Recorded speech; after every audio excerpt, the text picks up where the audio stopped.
Good evening. It's Wednesday, the 11th of May, and it's 7 p.m. Good evening and welcome to Resistance TV. My name is Sian Bloor, and I'll be your host for this evening. And tonight, I'm going to be speaking to Steve Topple, who's a journalist working for the Canary, all about the Thursday's local elections. Now, unfortunately, Steve can't be with us live this evening, so here's an interview that we recorded earlier this afternoon. Hi, Steve. Hi, Sian. How are you doing? Hello. I'm fine, thank you very much. Just to Excellent. tell everybody, we have had a bit of a hiccup. We got it 20 minutes into the video and we've had to start again. So, take two, Steve. Okay, so the reason why we're speaking to Steve this evening is he's done an analysis on the local elections which were held on Thursday, as most of you probably know. Now, we picked up an article that Steve wrote for Byline Times, specifically about elections in the Red Wall in Hull. Now, before we go on to talk about that article that Steve has written, I just want to ask him a few questions generally about the local elections. So before we get into that, can I ask you to like, subscribe if you're new here, click the notification bell. We're here every Wednesday at 7 p.m. So, Steve, take two, as I said.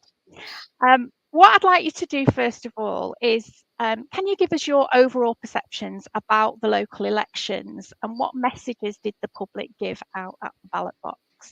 Of course, absolutely. I have to correct you. It was for Bywire News. Oh, Bywire, sorry. Who I wrote for.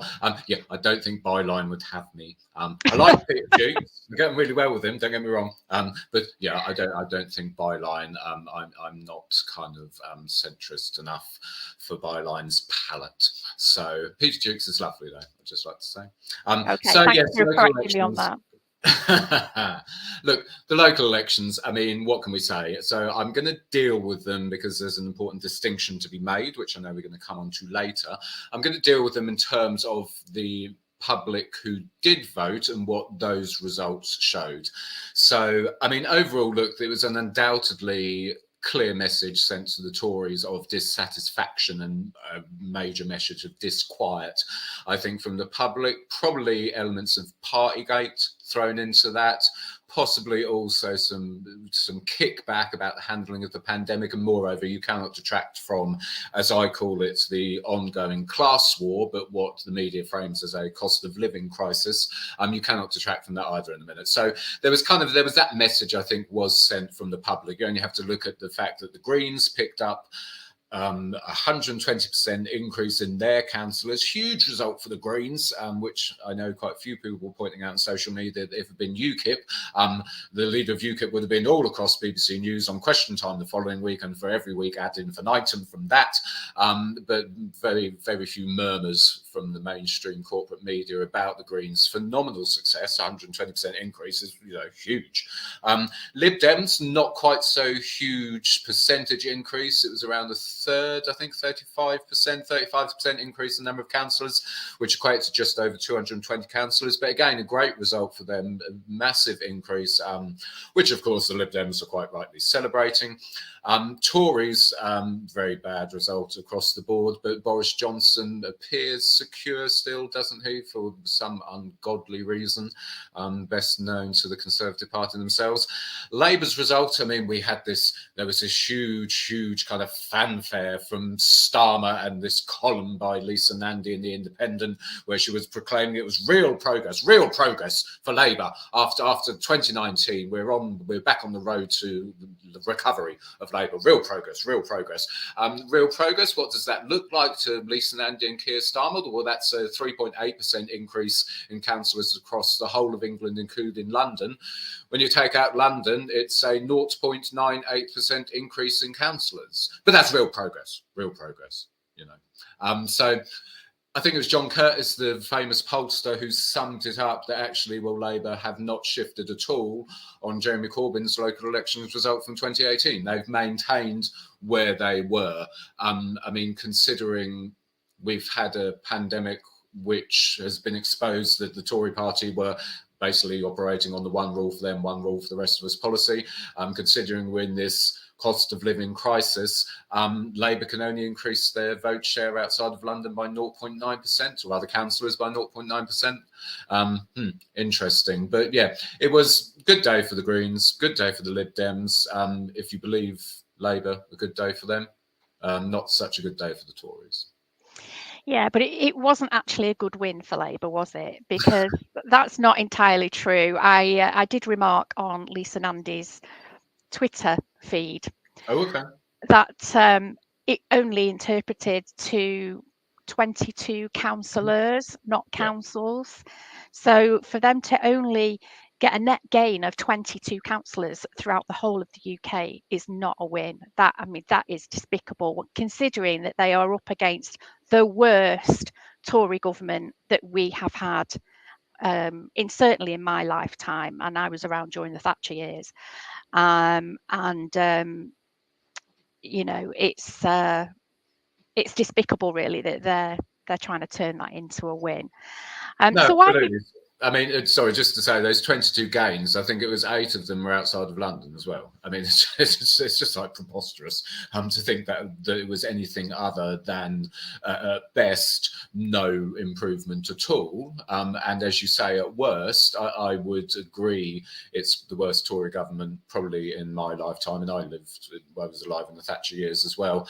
The sheer nefariousness and nastiness and evilness of this Tory government is quite something to behold, and the drift to literally the far right kind of corporate fascism, which I've written about a lot, is there for everyone to see in plain sight. And yet still Labour can only pick up an increase of 0.98% in councillors. Interesting. Yeah, definitely. Now, there was a bit of a surprise in London. I think it was Croydon and Tower Hamlets. A new party called Aspire took those councils. Can you tell us any more about them?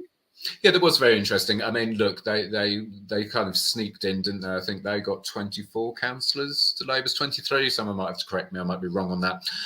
Look, I'm not an expert on Aspire or what's gone on with that party. There was some controversy over their leader, who is now the elected mayor again, over his mayoralship, booted out of office, I believe, with accusations of electoral corruption, so on and so forth. I'm not an expert on that, and I'm not going to comment on that. There was two sides to the story, as there always is. What I would say is that Tower Hamlets has historically been, and still is, one of the most deprived councils in the country. Child poverty is consistently over 50% there, and clearly the people who did come out and vote, and who voted Aspire in both the mayoral position and to lead the council, despite whatever has gone on historically in terms of electoral alleged corruption, clearly for the electorate that did vote, those issues were outweighed by the appalling state that their lives are in, living in that borough under historically a Labour council for years and years, and of course Labour MPs as well.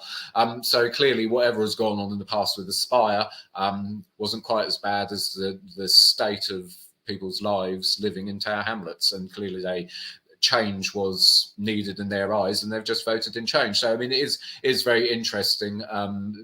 There's a lot to unpack with that issue. I mean, it's extremely complex, but I think that's probably the bottom line. But we'll come on to why I keep saying the people who did vote later on, I think, aren't we? So. Yeah. So why do you think people did turn to vote Green or Lib Dem? Well, look, I mean, this is local elections, and there's elements of the Green Party are very good at local level.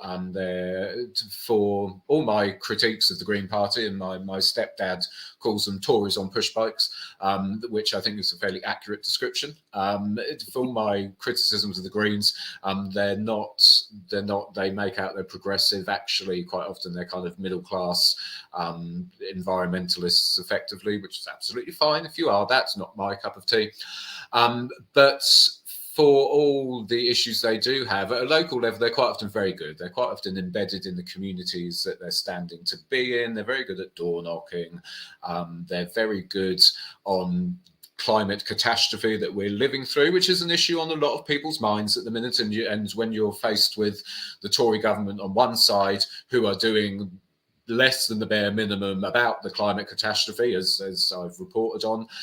They put a moratorium on fracking in 2019, which was an election pledge. Now all suddenly know, well, we're looking at fracking again, you know, never mind the climate catastrophe, we're going to look at extracting a hydrocarbon again from the earth that causes earthquakes and is shown to pollute drinking water and so on and so forth, destroys local communities. But Tories are going to look at that again. You can't take them seriously, therefore, on the climate catastrophe. Labour, very weak, a lot stronger under Corbyn with the whole idea behind the Green New Deal. Labour still very weak on climate, and I think so therefore people who are concerned about that, the Greens are still a bit of a natural home. Very good at local level, very good grassroots activists quite often as well, and that clearly translated in people wanting to see these kind of councillors in positions in their local authorities. Lib Dems, again, quite often they are embedded in their communities. They're kind of filling, there's this kind of void really at the minute, isn't there? There's this void of kind of centrism almost, because you've got a far right Tory government who are far right. There's no kind of dressing it up when they're willing to deport refugees to Rwanda with no right of return, when they're literally enacting laws which allows police to seize the entire property of the Gypsy, Roma and Traveller community, therefore incredibly institutionally racist, plus everything else that they're doing. You cannot consider the Tories anything other than a far right party now. So that ain't really kind of Lib Dem territory anymore. You've got Labour, who Keir Starmer personally and systematically muddied the message on the EU to undermine Corbyn, as lots of your viewers will know, and that message has kind of become not much clearer since then. And you've got this kind of centrist tranche of the electorate who are looking for a party that's still pro-EU, that's more socially liberal, and that is in their local communities. And I think the Lib Dems are filling that kind of centrist pro-EU gap very well at the minute. And there is demand for it. I mean, as you said, if I wanted to write for Byline, I'd need to follow that kind of path, as it were. So there is that demand, and no one's filling that kind of gap at the minute. So that is the natural home of the Lib Dems. I think there was also that you can't discount protest vote within that. I mean, as we kind of reeled off at the start, the Conservatives, I mean, it is diabolical. They are diabolical. They're evil. There's no doubt about it. These people are nasty. I mean, even Theresa May, for all her faults, for her appalling go home vans, and so on and so forth, with her, I always thought she's a Christian, and there was Christian values, and she had that very traditional conservative approach of almost feeling sorry for poor people, and that we have to kind of pat them on the head and give them something because we feel sorry for them. This bunch of, I won't swear because it's not before Watershed, but this bunch of Tories hate poor people, hate disabled people, hate anyone who isn't Anglo-Saxon, and are the most far-right governments probably in recent memory. And therefore, there are going to be elements of the protest vote within that when it comes to elections.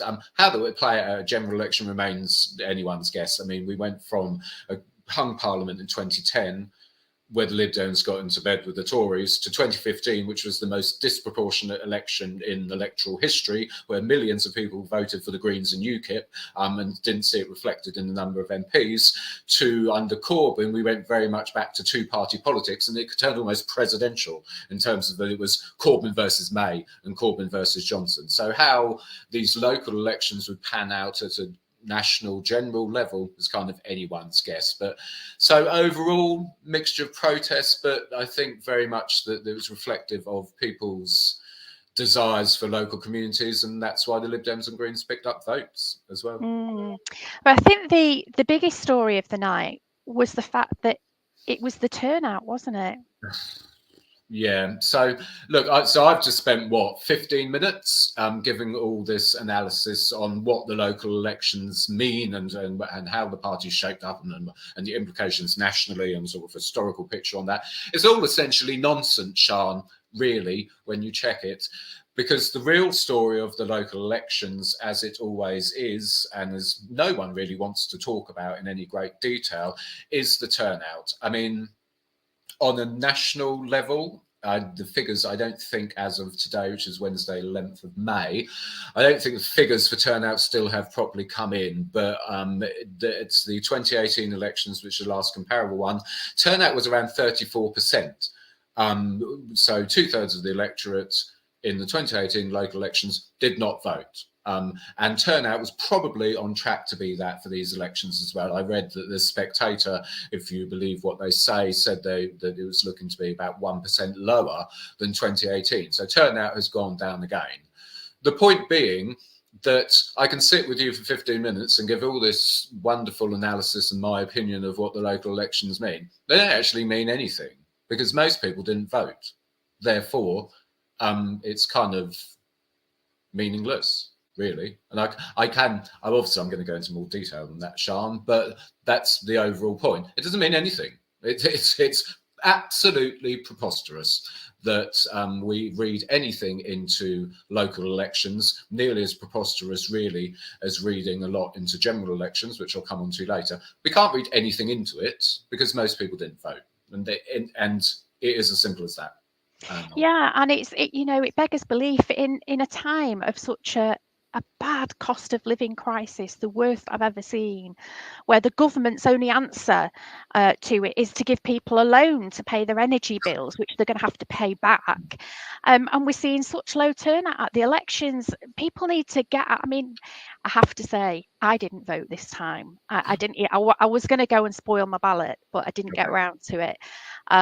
But there was only the main parties to vote for, and as far as I'm concerned, you can't get cigarette paper between them. They're all the bloody same. Yeah. And I don't know whether my opinion is reflective of the majority of people who only have the 4 or 5 main parties to vote from. It tells a big story. The politicians and the local councillors don't reflect what we as people are experiencing within our communities. Would you agree on that? Oh yeah, I absolutely agree. So for the record, because I talked about this a lot under Corbyn, and I kind of got some flack, and I ended up voting for Corbyn anyway. No, I spoiled my ballot on Thursday. I always, unless there's some crisis at home, I will always tend to go out and vote, even if it's just to spoil my ballot, and therefore it's counted as a spoiled ballot. But no, I spoiled my ballot here. I was stuck between Labour, Tory, Lib Dem and Greens. I can say that where we live, it's one of the poorest council estates in the country. The country is divided up into what are called lower super output areas, which is like 32,000 postcodes where the government does lots of data on them and works out how much poverty there is and so on and so forth. And our estate is in the top 1,600 out of 32,000 most deprived areas in the country. Not one of these candidates door knocked round here. The only people who dropped leaflets through our estate of about 1,000 people were the Tories. No door knocking, no leaflets from anyone other than Tories. Why should I vote for these people? Why should I? They've given me no reason. I don't know what their policies were. Who knows? No leaflets through my door, no door knocking, probably because they wouldn't dare step foot on our estate. Is actually more to the point, because you never see them. You never see anyone around here campaigning. It's never happened. It didn't happen in the 2019 general election actually either. But so no, for me, there was no reason for me to vote for any of them on that basis. Never mind the fact, as you say, you can't put fag paper between them. And moreover, the fact that would they really be representative of my community and what my community needs anyway? Probably not. None of them live around here. They live in some other part of the ward, as it were, and as I say, I haven't seen them. So, and that's me as a working journalist who understands the intricacies of politics, follows it every day, writes about economics and DWP, blah, blah, blah, all the time.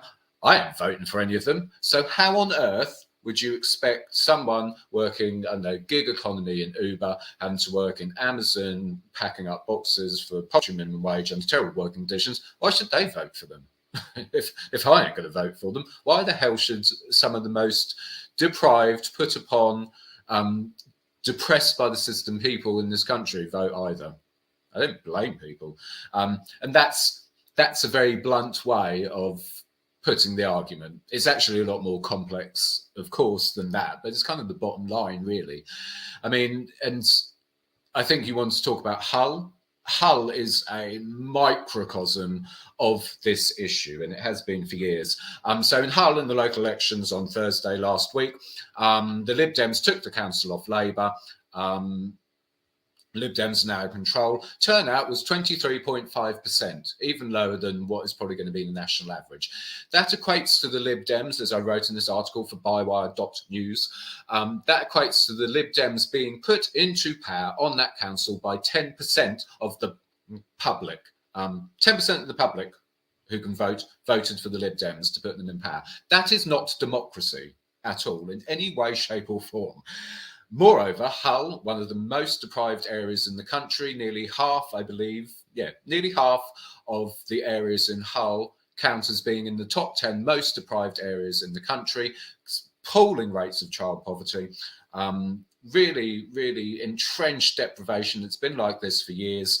And yet here we are in a situation where the Lib Dems getting 10% of the electorate voting for them. Problem is, this has not changed in Hull either. It was very similar under Jeremy Corbyn, and the shift was already actually happening under Jeremy Corbyn. In 2018, the local elections then, turnout was slightly higher. I think it was about 25%. It's all in the article that I wrote for Bywire.news. Turnout was around 25%. Labour lost 8 councillors in that election, and the Lib Dems gained 7.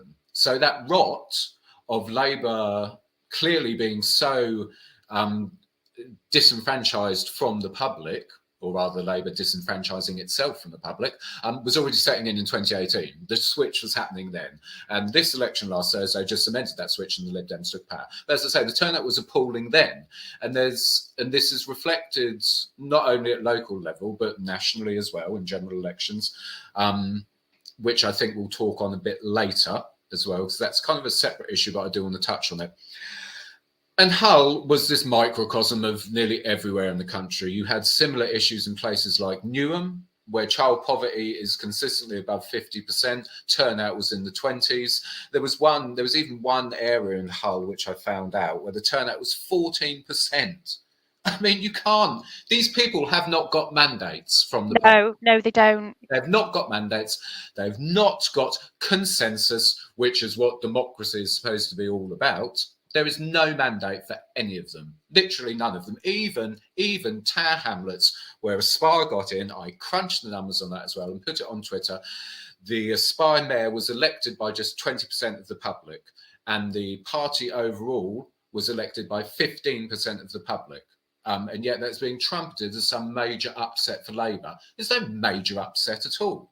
If only 15% of the public voted for them, they do not have a mandate to govern. Essentially. Exactly. They have a mandate to govern. And the big issue is here that people are not voting. They don't see themselves as part of this system. Yes. And we need a complete system change, don't we, Steve? We need to help people become more politically aware, show them that their issues matter and we can change their issues. I just want to say tonight we're talking to Steve Topple from the Canary. He's a journalist, writer. He's an independent journalist as well, writes for other outlets. Please do connect with them on Twitter. What's your Twitter handle, Steve? Yeah, all my socials are at Mr. Topple. Okay, so connect with Steve on his all his socials, and you'll get all of his articles. So what do you think the answer is to this, Steve? Okay, so the answer is very complicated, because first we have to work out why this is happening. Okay, so I don't want to kind of go into some long philosophical debate, but I think it's not as clear cut as, well, people aren't voting and we need to get them to vote, because there's a lot of chatter at the minute. It's coming up on my Twitter timeline about, should we introduce mandatory voting? That ain't going to solve the problem either. I mean, holding a gun to people's heads and saying you've got to vote, it doesn't really solve the issue of why they weren't voting in the first place. It just forces them to go and tick a box once every 4 years. So we need to look at why it's happening. And the first important point to make is this is not just a problem with local elections. It is a problem with general elections as well. Now, while the turnout in general elections tends to always sit around 2/3, of eligible voters coming out and voting, because it always does. It's always in the kind of mid-60s, isn't it? That tends to be fairly stable. It fluctuates up and down a bit.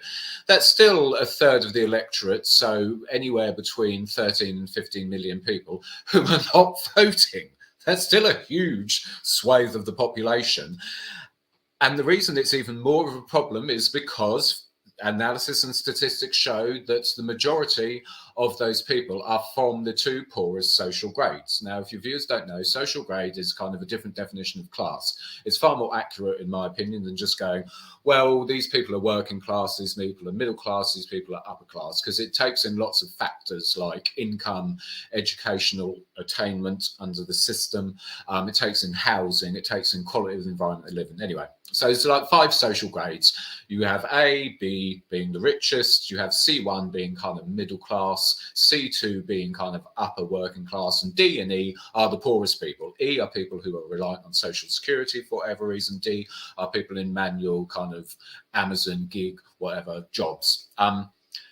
And the problem with turnout at the local elections is that this 33%, this third of people who don't vote, the majority of them are always DE social grade. They're always from the poorest social grade. And what we saw in 2017 and 2019 is, contrary to what you may hear from some people on social media and from the Labour campaign at the time, poor people did not come out to vote for Jeremy Corbyn. What happened in 2017 and 2019 was that the proportion of DEs actually voting fell to its lowest level on record. Just 53% of the DE social grade groups, which is about 21 million people, just 53% of them turned out in 2019. That was down from just over 55% under Ed Miliband's leadership of Labour in 2015. So however much we all loved Corbyn, he still wasn't reaching the poorest people, because they came out to vote even less under him. And that's a major issue. So the first thing to address this is to say that this is not an issue of generally people not voting. This is a major issue of the poorest people being disenfranchised by the system to not voting.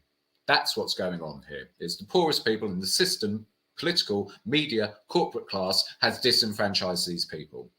How has it disenfranchised these people is the next issue we need to address, because if we know the how, then we can look at the resolution to this issue, can't we?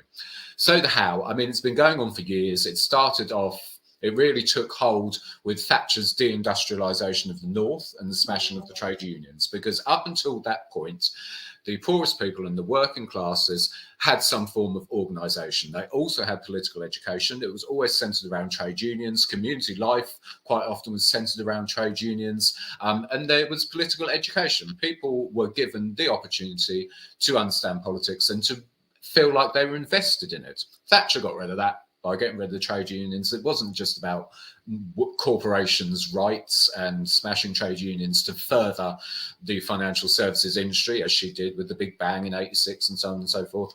It wasn't just about that. It was about the beginning of the end of the working class as an organised movement. That has just continued and continued and continued with successive governments. In the past kind of decade, it's gone on to steroids. As I've repeatedly written, things like universal credit have been intentionally designed by the Conservative Party as this kind of digital workhouse where all poor people can be lumped together under one social security system, and anyone who manages to get off it by climbing the greasy pole of capitalism a bit more, fine, lovely. Anyone else, you're stuck on there. You're under universal credit, and that's not changing. It is this digital workhouse in effect.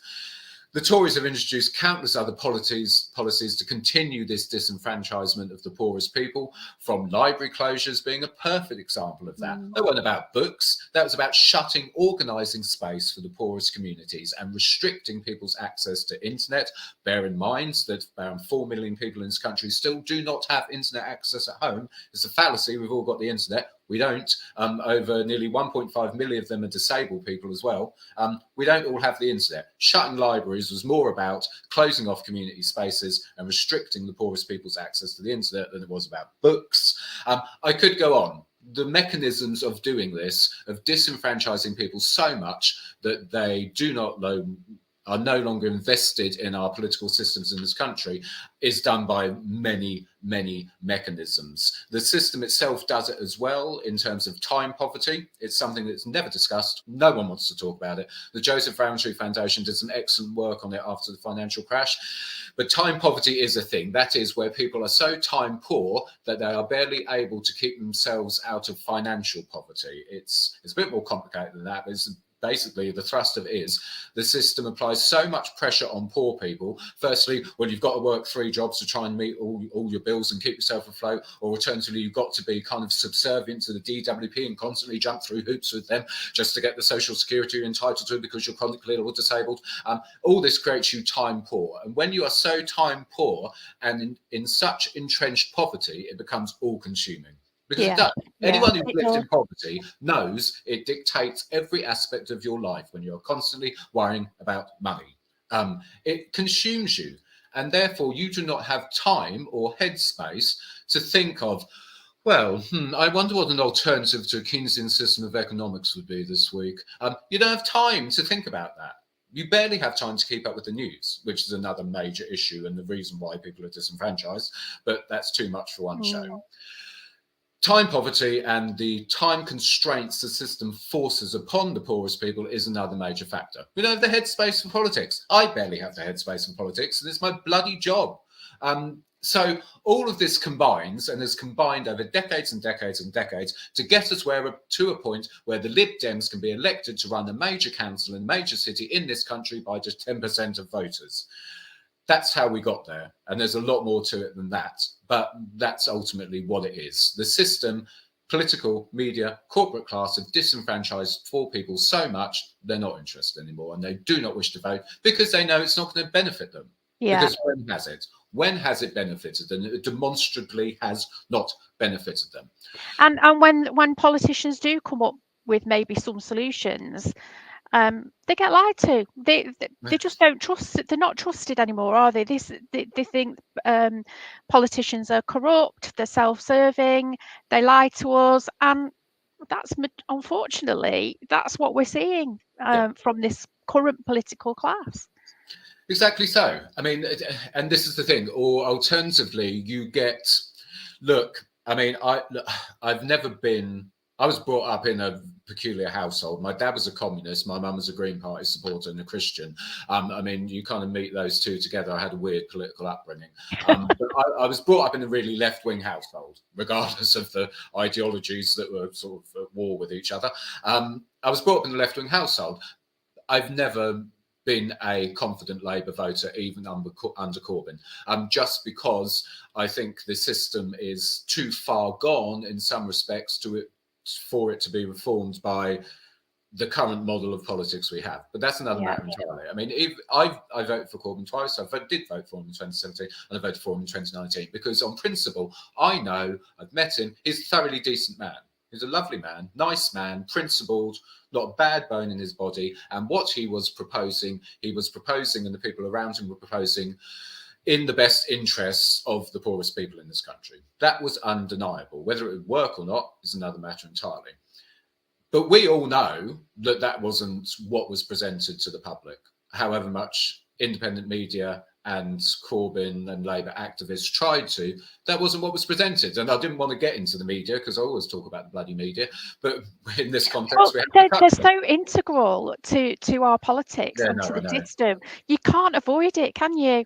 I mean, we know that if you're adopted by, if you're a politician who is adopted by Rupert Murdoch, you are the person who will become the next Prime Minister. And unfortunately, we can see this with Starmer. You know, he started writing for The Sun when he said, quote, he would never write for The Sun.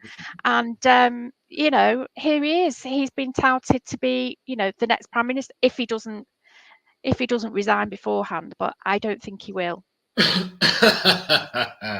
Well, he knows Durham police, you know, they didn't charge Dominic Cummings, did they? So he's not going to get charged, you know. For saying, oh, I'll resign if I get fined, absolute rubbish. Yeah, of course. Well, yes, of course. Let's not get into that because I mean that's just. Sorry, I rant. No, it's fine. I mean, Sean, if you want to do a 3-hour show, that's all good with me. Look, we can't get away from the media because it is crucial. Because as I was saying, Corbyn, very principled, decent man, politics which would have benefited the poorest people in this country. Whether it worked long term remains to be seen. However, that's where we were at with Corbyn. The media painted a completely different picture. As we know, there's been various academic studies into it, most notably by Loughborough University, which repeatedly have come back and said the media was essentially running a baseless and particularly nasty smear campaign constantly about Corbyn, completely misrepresented. Tories had overwhelmingly more press coverage, so on and so forth. So the media actively worked against him, and that was represented by the fact that however close we think he got in 2017, the poorest people still did not vote for him. They didn't, and they turned out at their lowest levels. That is not because, however much certain quarters of social media and the political and media class will have you believe, that's not because poor people are stupid. That's because there's still this huge distrust, as you touched on. People don't trust any of them. Coupled with then the media campaign against Corbyn, and this is what I was going to say, but then said I wasn't going to, but I'll touch on it anyway. Media is a major issue, and it's not so much a major issue because of the level of propaganda. Media is a major issue because it ties into this notion of time poverty. You and me, Sean, we're really invested in politics. We actively seek out news on politics, don't we? We constantly, Yeah. well, I spend my time on Twitter. It's part of my job. I have to doom scroll every damn morning through the hellscape that is Twitter to try and, find out what's going on so I know what I need to write about today. We're really invested in it. Yeah. Time poverty generally means you do not have the time to be that invested in politics. So how you gather your news is snippets from social media. It is undoubtedly, as Ofcom's own research every year shows, from the BBC, because that is the news source, whether it be on the television, on the radio, or on the internet. That is still the most used news source in this country is BBC by a country mile. Year in, year out, it actually increased during the pandemic because they turned into this weird wartime kind of broadcaster. But we'll get onto that maybe later. So people still consume their news via these mediums, but they consume it very, very quickly because of time poverty. People are not like you and me, where we spend our time looking on Twitter. The majority of people, and especially poor people, have got 10 million other things to be worrying about just to keep themselves alive, let alone spending time digesting and analysing news. People pick up headlines. People pick up quick snippets of news. BBC News at 6 o'clock with one of their lovely trusted anchors at the helm. That's how they consume their news, and they still do. Therefore, what they're told about politics and mainstream politics, regardless of not whether they're intelligent enough to have the capacity to understand further, they're going to take that. Why wouldn't you? I mean, I do a lot of the time, and I have to check myself because people don't have the time and headspace because of the way the system treats them and what the system makes them do.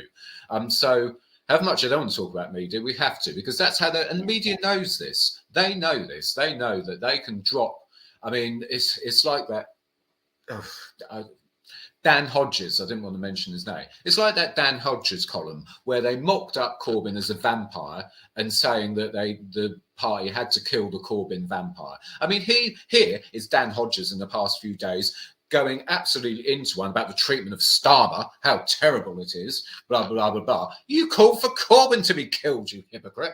I mean, it's just preposterous. But it's these kind of things which resonate with the public because of the way people consume news. And it's because of the time constraints the system puts us under, essentially, that we do not have time to consume the news anymore. We're just keeping alive, literally just keeping alive. And that's true of the poorest people. And I can attest to that as a former primary school teacher. I worked in a school that was not far from Manchester United football ground. So you can imagine it was a very diverse socio-economic area. Majority of our kids' families were poor, and they were just trying to keep their heads above water, you know, like working 2-3 jobs. You know, they didn't have time to sit down and help their kids with homework or listen to them read. And that wasn't their fault. They were consumers trying to make money to put food on the table, to feed themselves, feed their kids. You know. do you know what I'd like to say at this point? I'm going to be very honest, and I have written about it before. I've been very honest. I'm not saying this coming from some, like, I don't know, I'm not living in Islington and writing for certain other independent media outlets and doing kind of shows every night and having a third of a million followers on Twitter while I jet off to a foreign country and get married, not naming any names. I'm coming at this from a place of, I'm sat in a housing association house. The universal credit payment went into my bank account today. I am, because I work in independent media, ain't well paid. We don't have the money to like pay me like the going rate for working as a journalist, which I'm quite happy with, because what I get in return is freedom to say what I damn well want. And also to actually make a difference with things like the training and mentoring program I'm doing at the minute with the Canary. I can actually tangibly make a difference, and I couldn't get that in another outlet.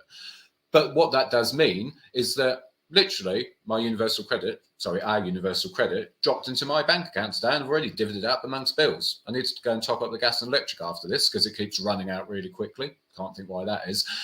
The point being, I'm not coming at this from my ivory tower. I'm coming at it from actually living to it. And I'm quite lucky, really, and privileged, as is my family. We're not like bottom of the barrel, even on universal credit, by any stretch of the imagination. We survive month to month.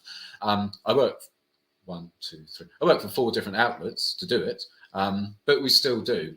But I do get it. And I've been poor. I mean, I was screaming down the phone at the DWP because we'd run out of toilet roll, but it doesn't effing matter anyway because we've got no food in our fridge. Under Tony Blair, this problem isn't new. We may think it's new. We may think it's a Tory issue. It ain't a Tory issue. Entrenched poverty has been around for however long. The point being, I do know it because I have lived it, and I currently am reliant on the DWP. So, and it is exactly what you said. You get consumed, and even I do. I'm literally consumed in a minute with keeping financial things afloat, juggling things and juggling work to be able to let my stepson go through sixth form, to be able to get my chronically unstable girlfriend what she needs, blah, blah, blah, blah. It's a mission to do it, and there's plates spinning everywhere, constant plates spinning. And I don't. And it's my job to keep up with politics. And even I'm like, oh, I'm not even reading that. I haven't got time to read that. I haven't got time to look at that. And that's me. So, you know, you take what I do as a living out of it. And this is where we're at. This is why poor people don't vote, because the system makes their lives so horrific and so oppressed that they do not have the time or the headspace to do it. And that is by design. It is by design. It's been done on purpose for decades. And we still need to resolve, Sian, how we overcome that, don't we? Yeah. I'm sorry if you can hear my dog barking in the background. What's your dog's someone name? at the door. She's called Riley. Riley. Hello, Riley. How do we overcome this? Really difficult question. I have, on a personal level, I have kind of moved past the point of having any care or particular interest in Westminster politics. I don't think that's the answer anymore. I think I wrote it actually in 2016 and it came true. I said that if the Corbyn project didn't work out, that would be the last time socialism would get a sniff in the Labour Party. They will not allow that to happen again. And I don't think they will. I don't think it's going to happen. And it has happened. We've already seen it purely on the basis of the amount of members, decent people who Starmer has purged already from the Labour Party, which is just going to continue. Electoral politics in this country has had it for the foreseeable future. I don't think that's the answer. I really do believe the answer is that we have to start looking back to almost like traditional ways of doing things, which is starting off in communities. We have to start off with ourselves and our neighbours and kind of work from there upwards, really. Perfect example is on the estate I live on. What I would love to do, and I've discussed it with Nicola, my partner, what I'd love to do is put a leaflet through everyone's door saying, hi, we live at number 88. Sorry, we live at whatever number that was. I'm a journalist and I know all about the DWP. I can help you with your social security claims. Come knock my door, give me your claim, I'll look at it and I'll get your damn money for you, because I know the DWP inside out. I think we need to be looking more back to community organising around Absolutely. issues that can unite communities, because on our estate, the DWP would be an issue which would unite most of the estate, as with issues of social housing. Most people on our estate are the same landlord, same social landlord. We're all infested with mice. It's a major issue. We've sorted it, yeah, we've sorted it with our housing association. We know why there's a major issue, and it's the same housing association. We could unite everyone around this one issue. And I think that's how, as activists, as independent journalists, as people involved in smaller political parties, anyone who is interested in bringing about actual social change in this country, that's where our heads need to be at. We need to be thinking about small local communities, bottom up, led by the communities themselves, trying to organise on that level, because it ain't going to be politics that's going to change this anymore. That has gone. Corbyn is gone. It's never going to happen again. And we have to realise that. And we have to start at local level, changing in our own homes and then working out and up, I believe. And I really do believe that's the way that things will eventually change. Yeah, it's as simple as that, but it's as blooming complicated as that as well, because it's not easy. No, it's not easy. And as you know, the Resist movement is currently registering to become a political party. We won't tell you what the name's going to be just yet, but I'm sure we'll be putting out some press releases when we're ready to launch, and you'll be one of the first people to know, Steve. So yeah, we're going to be launching as a new political party. We are going to be a green socialist party, and one of our ideas, funnily enough, that you've just said it, was to have would be to train up people who could be advocates in their communities for people who are going through the DWP process. They're applying for PIP. They're applying, people who need a bit of assistance, because the Citizens Advice Bureau, it's not cutting it. They don't have enough staff. They don't get paid, and I think the councils have cut funding to them. Go on, Steve. Do you know why they're not cutting it? Do you know why they're not cutting it? The DWP bunged them tens of millions of quid a few years ago, which tied them into a contract saying they could not criticise the DWP. Absolutely ridiculous. Is that your dog? Sorry, Mum. No, it's my mother. Oh, I'm just recording a programme. Oh dear. Yeah. So DWP bunged them tens of millions of quid with a gagging clause in it. So what can you say? Yeah. But that's incredible. That's unbelievable. So people need this service. They need this help, and it's something that we want to do. We're applying for grants and things like that, paying people up to do that.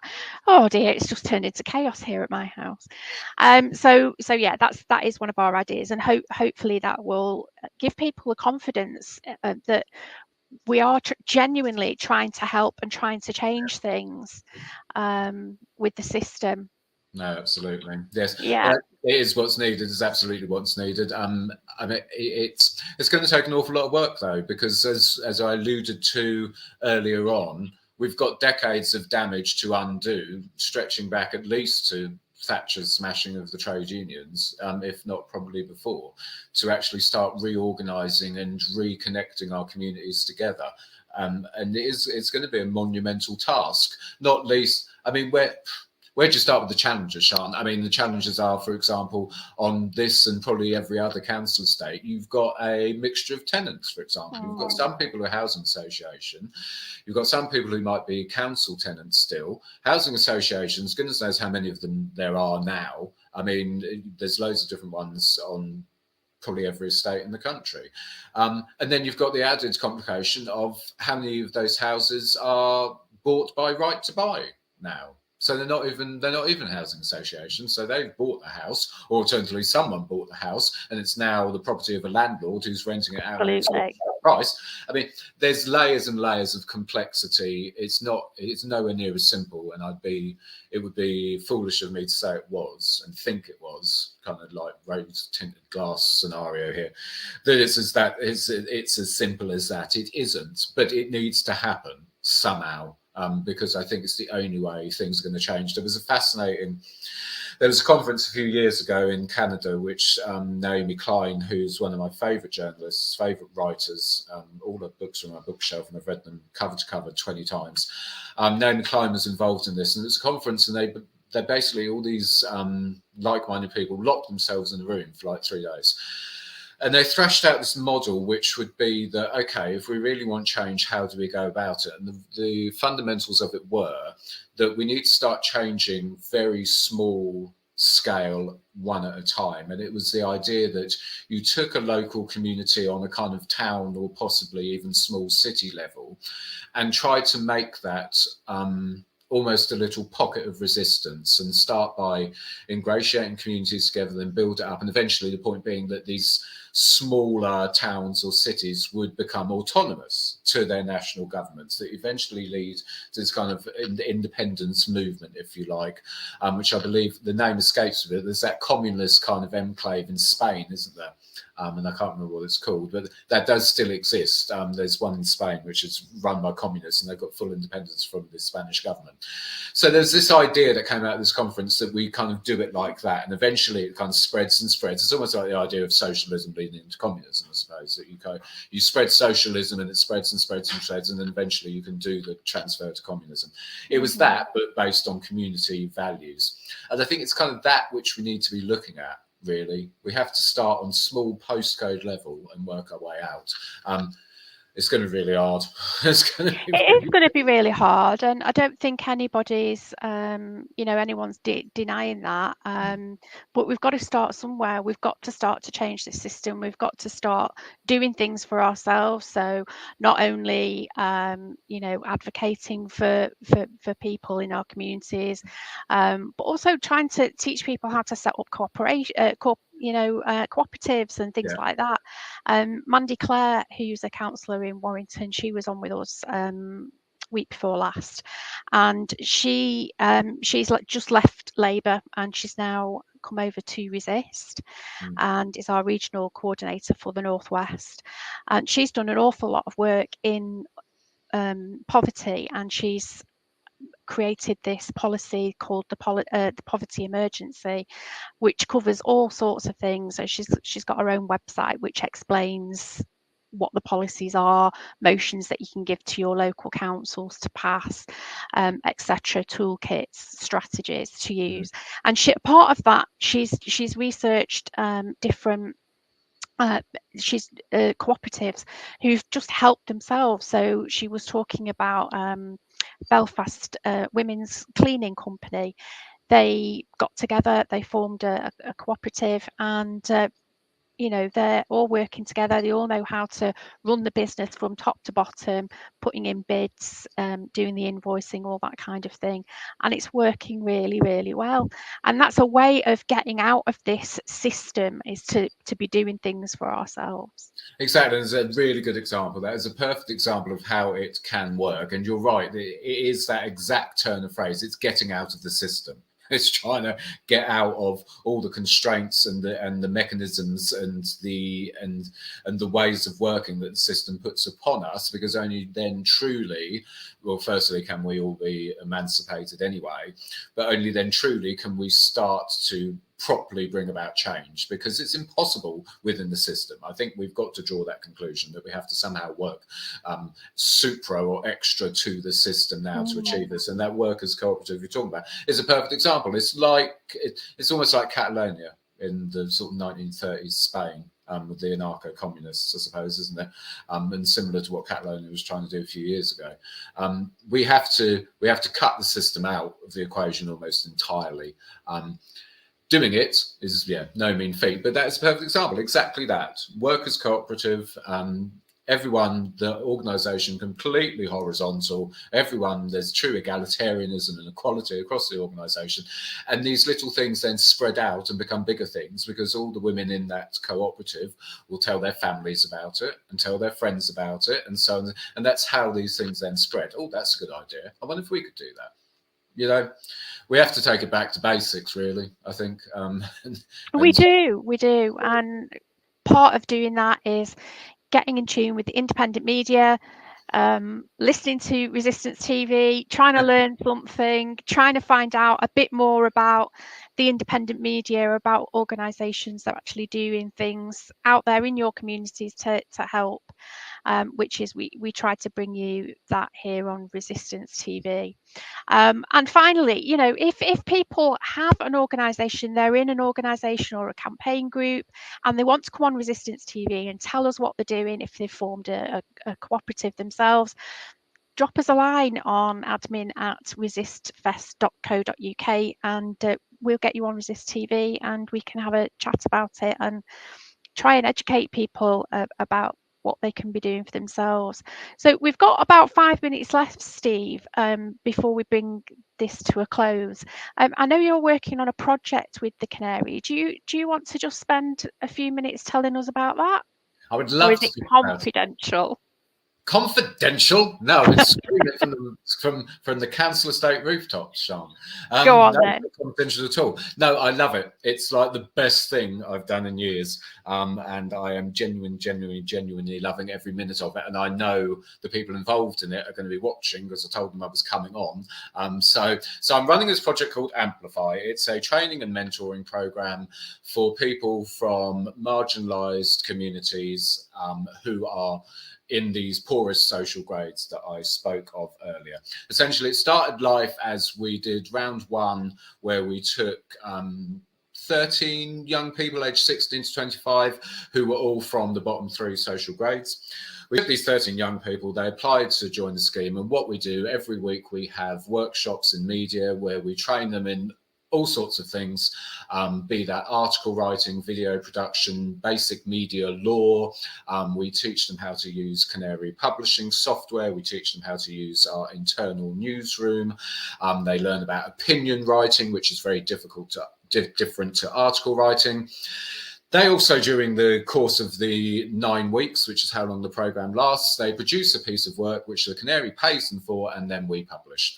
It sounds quite simple. It's kind of, so we launched this last December, and we got our first 13 young people did it. It was Nicola, because Nicola actually makes a lot of suggestions about how things like the Canary should work, and Nicola's brilliant ideas. And it was Nicola's idea to say, well, why don't you open this up to chronically ill and disabled people? So, of course, we opened it up to chronically ill and disabled people. At the minute, we've got 25 people on this training and mentoring program, which I'm running solely myself. They're absolutely brilliant. I mean, they're doing these weekly workshops. They have fortnightly meetings where they all get together and talk about the specific articles they're writing that we're going to publish. They have weekly group meetings in smaller groups. They're in WhatsApp chats together. And it's just it's like the best thing I've done. These people are amazing. The work that was produced by the first 11 participants was phenomenal. You can check it out at www.thecanary.co/amplify. They produce these amazing bits of work. The 25 current cohort are also producing amazing pieces of work. The range of topics covered is diverse. But what is so good about it as well, and why I do it, no other media outlet, corporate or independent, to be perfectly honest, would touch them. They would not touch them. Firstly, because a lot of them left school age 16, haven't got degrees in journalism. Most of them haven't got degrees at all. They're all from the poorest, the majority are from the poorest social grade, actually, which is E, because 60% of them are reliant on social security. 80% of them are either chronically ill or disabled. No other media outlet would give them the time of day.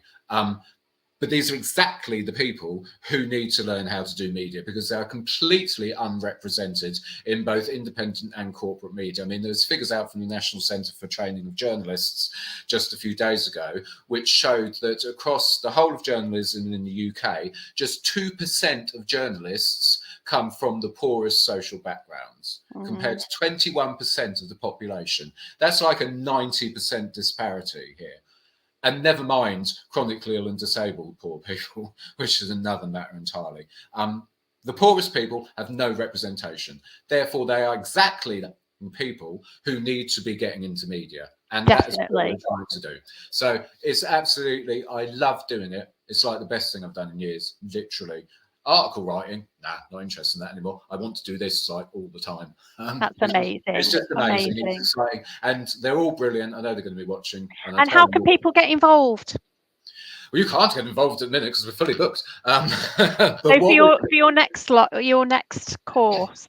Okay, so I'm really pleased. We crowdfunded, and thanks to lots of people who donated, we reached our main target, 1,500 quid. We hit our stretch target, which was 3 grand. We went over our stretch target, so we've secured funding to do it for a 3rd round, which is going to start in September. It's a 9-week course. You do a workshop every week. You have group meetings every week. You have other meetings every fortnight. There's quite a lot to be done, but it goes completely at people's own pace. There's no pressure. It's not like school. It's not like work. It's all quite laid back, as current participants will attest to, but you get a really, really thorough and real life experience of what it's actually like being a working journalist. If you're interested in and want to hear more about it, you can just shout me on social media. It's the easiest way to do it. It's just at Mr. Topple, Topple.